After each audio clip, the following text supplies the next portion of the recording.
इमरान प्रताप गढ़ी ने Indian national Congress की ओर से राज्यसभा में मीडिया की भूमिका को लेकर गंभीर सवाल उठाए। अपने भाषण में उन्होंने कहा है कि देश में कोई टीवी चैनल पत्रकारिता की मूल भावना से भटकते हुए सांप्रदायिक एजेंडा चलाने में लगे हैं, जिससे समाज में नफरत और विभाजन का माहौल पैदा हो गया है। उन्होंने ये भी कहा है कि मीडिया का काम जनता को सच दिखाना और सत्ता से सवाल पूछना है, लेकिन आज कई प्लेटफॉर्म इस जिम्मेदारी से दूर दिखाई दे रहे हैं।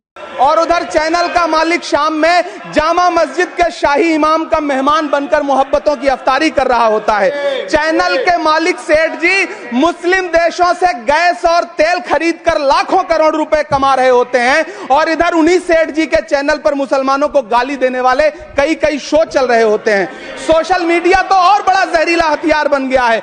यूट्यूब पर व्यूज के लिए परोसा जा रहा सांप्रदायिक कंटेंट समाज के लिए कैंसर से कम नहीं है। राहुल गांधी से जब एक रिपोर्टर ने सवाल किया तो माहौल अचानक दिलचस्प हो गया। जी हाँ, सवाल सुनने के बाद राहुल गांधी ने मुस्कुराते हुए जवाब दिया है कि जो भी कहते हो सब सही होता है। उनका ये जवाब सुनकर वहां मौजूद लोग भी हल्का मुस्कुरा पड़े और पल भर के लिए माहौल काफी हल्का हो गया। दरअसल रिपोर्टर ने उनसे मौजूदा राजनीतिक मुद्दे को लेकर सवाल किया था।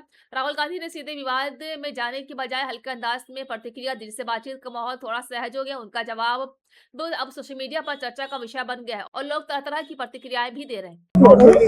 प्रोसीजर होता है कि यू कैन आस्क टू आपकी बात लड़की है तो I had asked to be allowed to make a statement कि मैं स्टेटमेंट जो देश में सिचुएशन है एलपीजी की गैस की जो तेल की सिचुएशन है और ये अभी शुरुआत है तो इसके बारे में मैं बोलना चाह रहा था। बट कोई नया प्रोसीजर चालू हुआ है कि मंत्री पहले डिसाइड करेगा, फिर मैं बोलूंगा, फिर मंत्री रिप्लाई करेगा। ठीक है, लेट्स सी व्हाट हैपेंस। ये आपको बेसिकली मेन चीज क्या है that gas is going to be a problem, petrol is going to be a problem, all fuel is going to be a problem because essentially our energy security has been compromised. Flawed foreign policy has created this problem. Now it doesn't matter. अभी क्या करना है, अभी prepare करना है। अभी आपके पास थोड़ा सा टाइम है, तो सरकार को, प्रधानमंत्री को एकदम प्रिपरेशन शुरू कर देनी चाहिए, क्योंकि अगर प्रिपरेशन नहीं की तो फिर करोड़ों लोगों का जबरदस्त नुकसान। ऑपरेशन इपिक फ्यूरी के दौरान अमेरिकी सेना के ईंधन भरने वाले सैन्य विमान से दुर्घटनाग्रस्त होने की खबर सामने आई। बताया जा रहा है कि बोइंग KC-135 इराक के हवाई क्षेत्र में ऑपरेशन के दौरान हादसे का शिकार हो गया। ये विमान आमतौर पर लड़ाकू विमानों को हवा में ही ईंधन भरने के लिए इस्तेमाल किया जाता था। रिपोर्ट्स के मुताबिक दुर्घटना के समय विमान में कई अमेरिकी सैनिक के सवार थे। घटना के बाद इलाके में सुरक्षा एजेंसियों और सैन्य अधिकारियों की टीमें भेजी गई है और हादसे के कारणों की जांच शुरू कर दी गई। फिलहाल ये साफ नहीं हो पाया है कि दुर्घटना तकनीकी खराबी की वजह से हुई या फिर किसी हमले के कारण।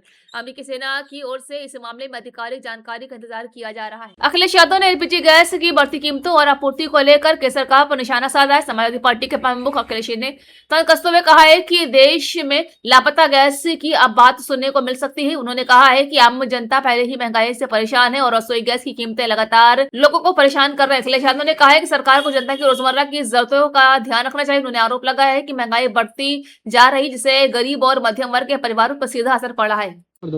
एलपीजी लापता गैस इसी की वजह से तो सिलेंडर नहीं है, इसी की वजह से तो केजीयू में संकट आ रहा है, या और जगह जो रसोई बनी है उसमें संकट आ रहा है। शादियां नहीं हो पा रही हैं, लोग भट्टी बनाना शुरू कर दिए हैं, लोग कंडे लेना शुरू कर दिए हैं, लकड़ी का इंतजाम कर रहे हैं।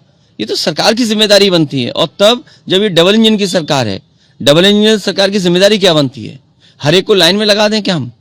कभी कोविड में उन्होंने लाइन में लगाया, नोटबंदी में लाइन में लगाया, जीएसटी से व्यापारियों को लाइन में लगाया, और अब देखिए एलपीजी के लिए लाइन में लगा। इस पर चर्चा ज्यादा मत करो, नहीं हमारी की बात भी अफवाह मानेगा कोई। जो सबसे ज्यादा अफवाह फैला रहे हैं वही अफवाह मानेंगे हमारी आपकी बात को। ईरान जंग के बाद देश भर में तेल और गैस की किल्लत ने आम लोगों की जिंदगी में भूचाल ला दिया है। मिडिल ईस्ट में चल रही जंग का असर भारत में भी पड़ रहा है, जहां एक और सरकार ये दावा कर रही है कि देश में किसी प्रकार की गैस और तेल की किल्लत नहीं है, वह दूसरी तरफ जमीनी हकीकत इसके उलट है। गैस सिलेंडर के लिए एजेंसियों पर लंबी कतार लगी हुई है, तो कुछ जगहों पर पेट्रोल पंप पर वाहनों की लंबी कतार। आइए जानते हैं वहां मौजूद लोगों का आखिर क्या कहना है।